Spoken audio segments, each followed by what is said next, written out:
Welcome to another Tactical Technician video brought to you by Diagnation.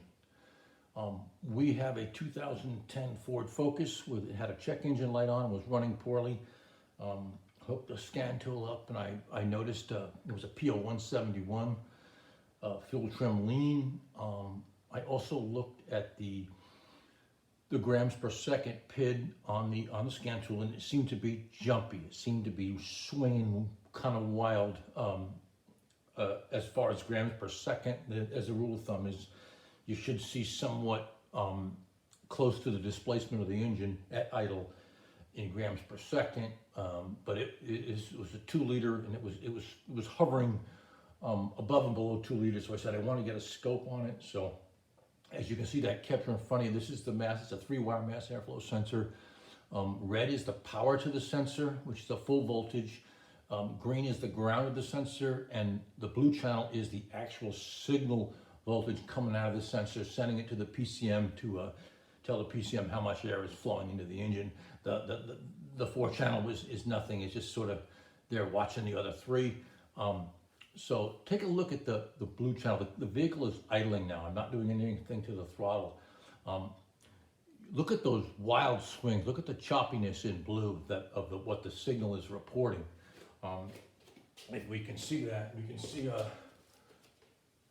right here that the change, the ups and downs, the peaks, the rolling hills of the signal. Let me give it some vertical zoom, and we'll talk about it. As you can see right here, we're about 900 millivolts. Right here, we're about 790. Right, look at right here. It's like lost half its voltage, then it comes up. This sensor is swinging pretty wild. That's what it determines is that's not reality. That's not an actual change in airflow. This is a misreporting sensor. And one thing that I learned from Bernie Thompson is that when it comes to measuring analog mass airflow sensors, every millivolt counts, because that's the PCM's going to see that, and it's going to trim the fuel, or it's going to add or take away fuel, and it's going to affect the way the car runs. So as you can see that there, those are some wild swings of a failing mass airflow sensor. And I'll take a few more captures and show you of how much change we see as the car's just idling. Right there, you can see it again. There's a pretty wild one. Okay, we're down here. We're at 316 millivolts here. We're at 867 millivolts here. We're at right here. We're about 530 millivolts. That's gonna kind of confuse the PCM, being such a high priority sensor. The mass airflow sensor is. We're not going to get even fuel distribution. And you can see right here, this is a pretty wild one too. 943 millivolts here, 514 here.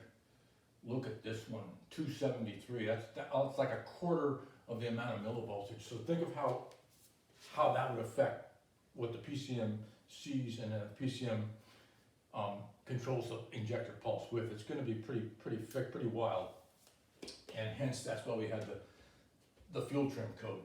So nonetheless, let me just take a few more captures. You can see how choppy it is. Kind of record this in your head as you see. I'm going to show you what the sensor looked like when it was replaced. You can see these wild swings down, up, down, up, down. Let's go to what it looked like after I replaced the mass airflow sensor. That was done on August the 13th. Let's see here. New MAF.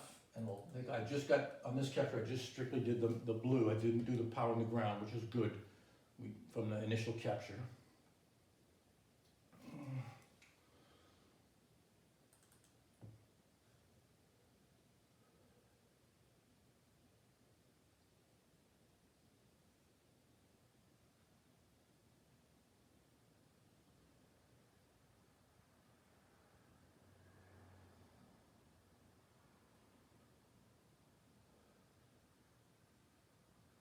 Okay.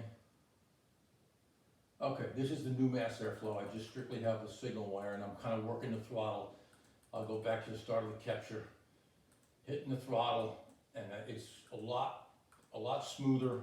We don't see those wild swings, those jagged swings. We'll granulate in on it just like we did the bad one. You can see here that we're good. We're hovering it at a good, we got about 739 millivolts there, 645, back to 7.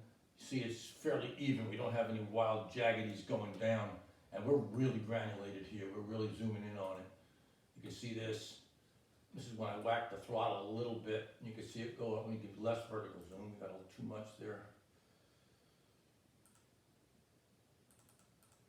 Okay, and you can see us is with the throttle here about 2.2 millivolts, and we're down to 1 point. But it's fairly consistent. It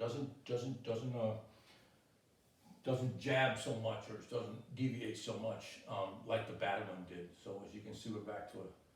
Then you can see we're coming up and down. It's fairly smooth, and this is pretty much the rest of the capture. I hit the throttle a few more times, going up and down, and a lot smoother than the other one. We can see this. It doesn't have those wild jags going down, and we're pretty smooth with the inrush of air, as a good mass airflow sensor should be. So we can just prove, this kind of proves when we're ready to kind of make a diagnostic decision about a mass airflow sensor, it really ends with the scope most of the time to see a failing one. Anyway, diagnostic. This is a technical technician from Diag Nation. Thank you very much.